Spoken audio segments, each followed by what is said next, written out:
Here's the thing I will tell you. Every time I've got a walking stick, every person who approaches me about it, to a person, it's never not been asked me this, is there a sword inside that?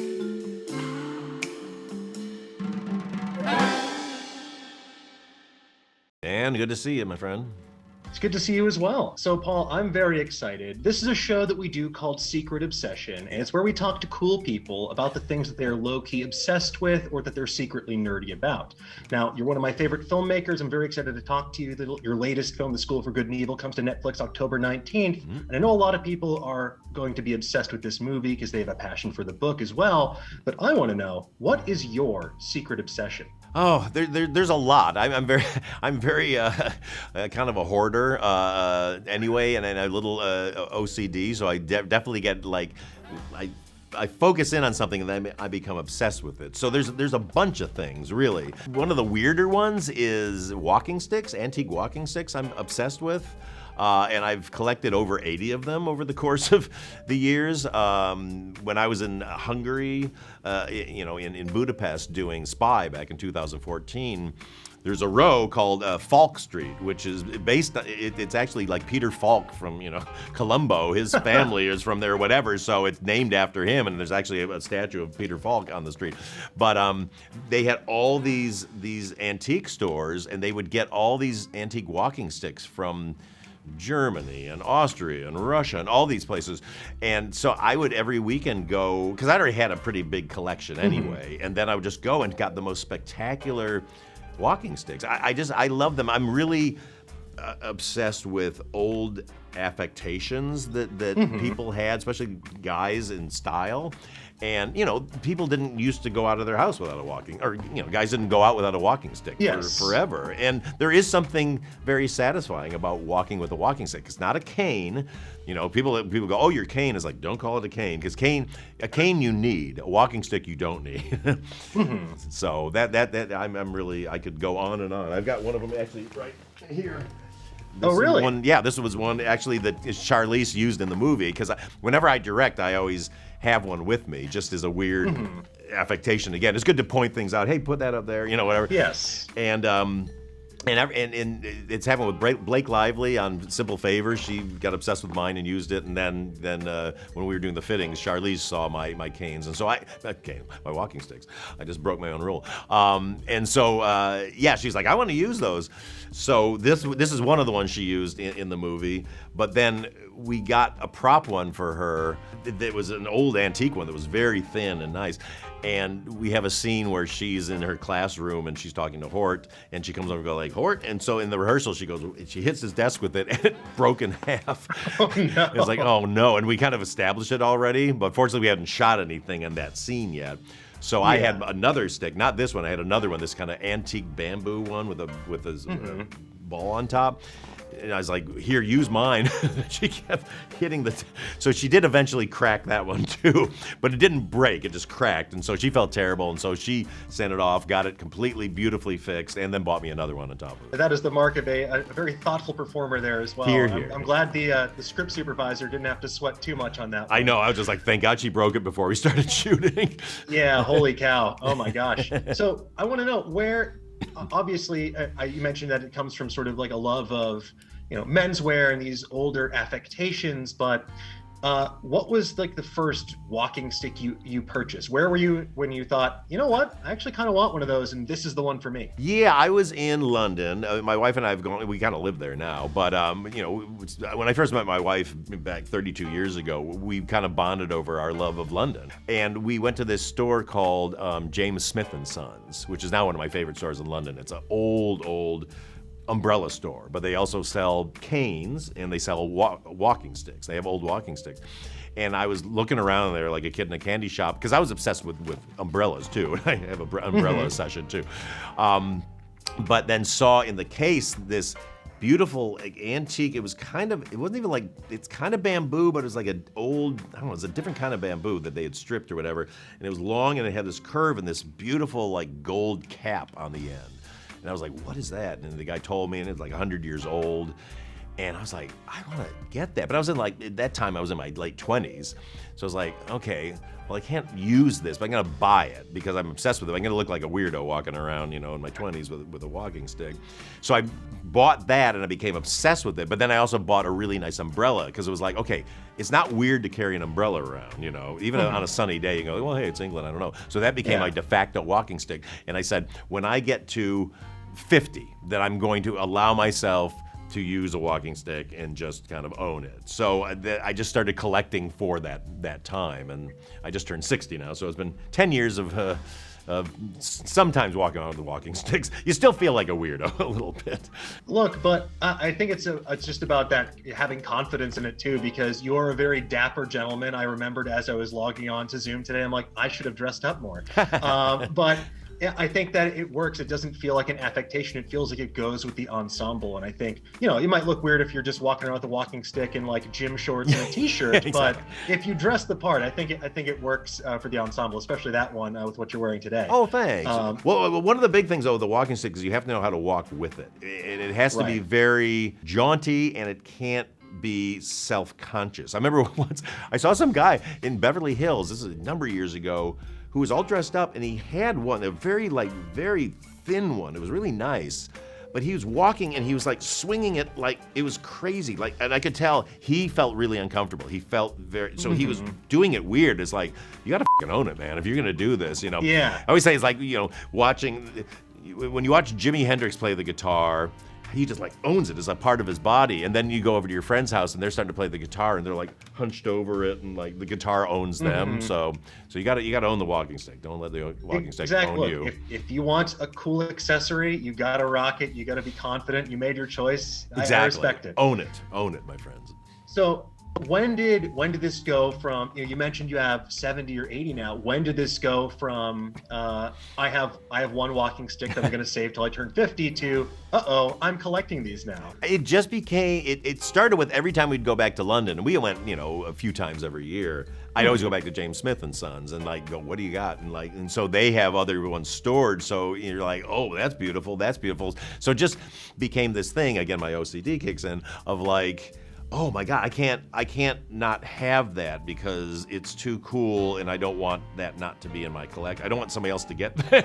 So it just became that, and then I started from there. You branch out and you find out, oh, there's another store that specializes in this and that. So you go there, and then there's a million of them. But the funny thing is, you would think that then I would have a gazillion, but there's not that many good ones. There's a lot that are either very cane-like, or there's some that are just not elegant, and I'm just looking for what's interesting. I mean, if you look at this, this is crazy. It's got this weird, silver tip on it, and the way that this kind of marble is almost, or whatever stone is carved, and then it's all about the wood, what quality of wood. There's some that are really expensive, like snake wood, and all this, but it's how it's stained, what color it is, the pattern in it.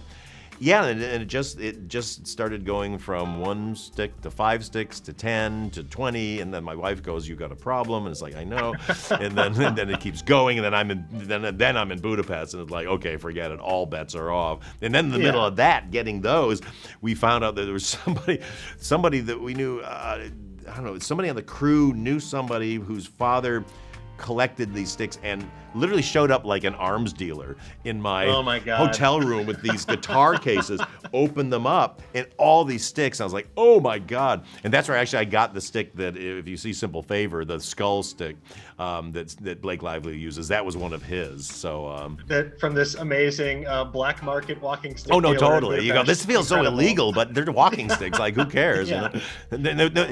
Here's the thing I will tell you. Every time I've got a walking stick, every person who approaches me about it, to a person, it's never not been asked me this, is there a sword inside that? People are obsessed with it's like, no, it's illegal, so I'd be arrested immediately if I had a sword.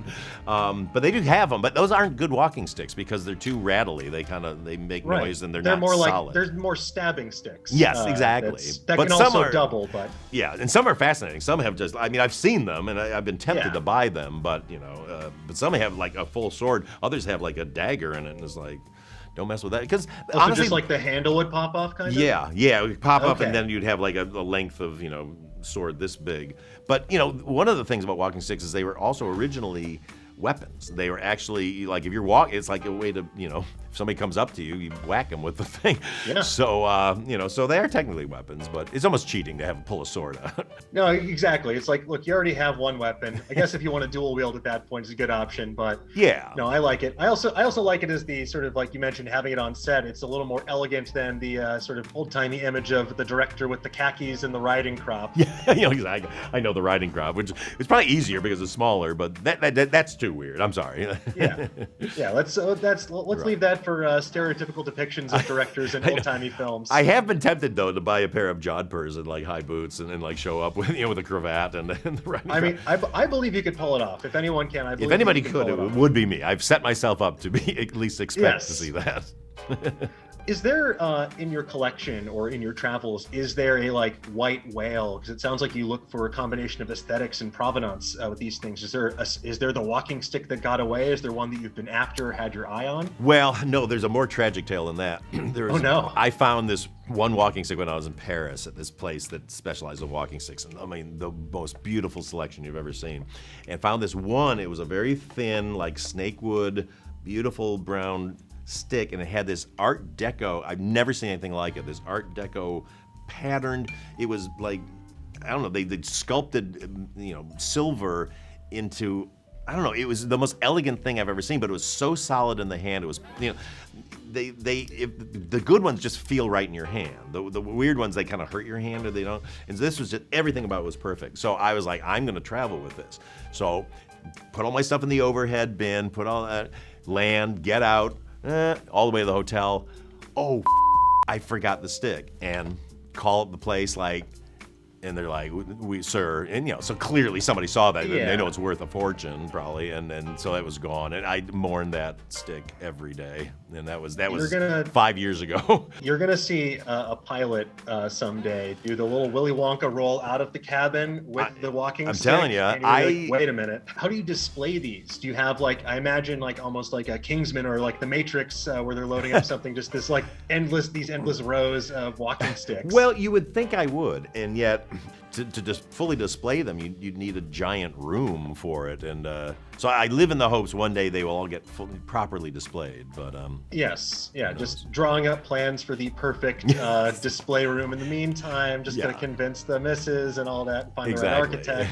Yes, the room I was saving for Oscars that I'm clearly not going to get. Now they will go. Now it will be for walking sticks. Well, you build the one show. You got to make Spy 2 first for the Oscars. That's there you go. See, exactly. There you go. But no, I'm with this as well. You mentioned that you have this collector's impulse. What was your first kind of obsession? What was your first ever thing that you were like, I'm going to collect this? I really like it. Yeah, I think it was snow globes. I really got into that because we would travel a lot, and especially around the country and all that. And it's like, oh, snow globes, let's get them from all over the world. So I started to amass 1 million snow globes. And then I really got into collecting Pez dispensers too. And that became quite an obsession. But again, it was just, there's certain collections that you start to grow out of because, look, I'm 60 now, but I think even when I was turned 40, I was looking around my room, this looks like a child's room. I think I have to maybe modify it to walking sticks and gin. I mean, that sounds like a pretty potent combination right there. Exactly. I definitely understand though, because it is nice. So you have these obsessions and collections at the right time in your life for them. Yeah. And there's nothing wrong with aging out of something. Then you can sort of put them back into the marketplace for other collectors to acquire and collect. That's exactly it. And I like now collecting things that I can actually use, Yes. So, 'cause I collect watches too, because I love, I just love watches and, and walking, things that you go okay, sure, this is practical, cufflinks. I mean, it's bad. I'm very obsessive. Oh no, it sounds like it's of a purpose because as you mentioned, you have this interest in menswear as well, and it's all accoutrements and accessories to sort of accentuate those outfits as well. So there's a practical purpose to it. Yes, exactly. I was trying to bring back the classic gentleman. Of course, and it sounds like gin would go great with that. I understand you also make your own gin. Is this correct? I do. I have my own brand of gin called Artingstall's Brilliant London Dry Gin. Yeah, it's been 6 years in the making, and we're out in the market now. We're slowly getting out in the market. But yeah, I'm more proud of that than anything. We won a ton of awards, and it's in a beautiful bottle. Designed the bottle to look like a decanter, and it's It's my favorite. What is your gin drink of choice? How do you drink it? Martini. I'm a martini fanatic. I make the world's best martini, I will say. Yes, I'm very good. I mean, Alessandro Palazzi, I don't know if you know, the Duke's Bar in London that's my favorite bar in the world, and he makes the best martini in the world there, but it's a different type. It's a very strong frozen martini, so it doesn't touch ice. So basically what they do is they freeze the glass, they freeze the gin bottle. He takes a little bit of vermouth, swirls it around in the frozen glass, dumps it on the ground, then pours in the frozen gin, and then gets a big Amalfi Coast lemon twist and does it over the top. Expresses the oil over it and puts it in. So that's probably the world's greatest martini, but is also the world's strongest martini because it doesn't dilute. So you drink. So yeah. like you're not allowed to have more than two because you will just pass out. So that's what I like about mine is I stir them. I usually mixing glass, just a drop of vermouth, put it in, and stir it for a good 2 to 3 minutes to get it ice cold, and then you put it in a frozen glass. But it's a little friendlier because it's not, it's got some dilution to it. So that's why that's why I say I think I make the world's best. I know that you were talking about this collector's impulse, and obviously it was very cool that the stick that you have here got to feature into the film. Are you someone who likes to take home any souvenirs from the sets you work on? Oh yeah, definitely. Oh yeah. No, I from this movie I stole Excalibur.